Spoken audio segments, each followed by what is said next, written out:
Pasca terjadinya pembakaran hutan dan lahan di jajaran Polres Pagar Alam melakukan upaya preventif, yakni melakukan giat sosialisasi dan imbauan kepada masyarakat. Seperti dilakukan Kapolres Pagar Alam AKBP Erwin Irawan menyambangi masyarakat di wilayah Kecamatan Dempo Selatan, tepatnya di Desa Talang Ternak, di lingkungan RT 3 RW 1 Kelurahan Lubuk Bunta.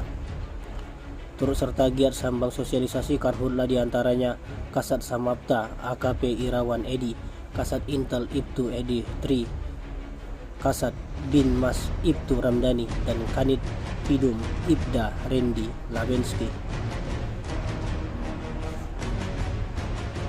Pada kesempatan tersebut juga disampaikan maklumat Kapolda Sumsel terkait karhutla. Tidak hanya itu, juga menebar spanduk imbauan karhutla.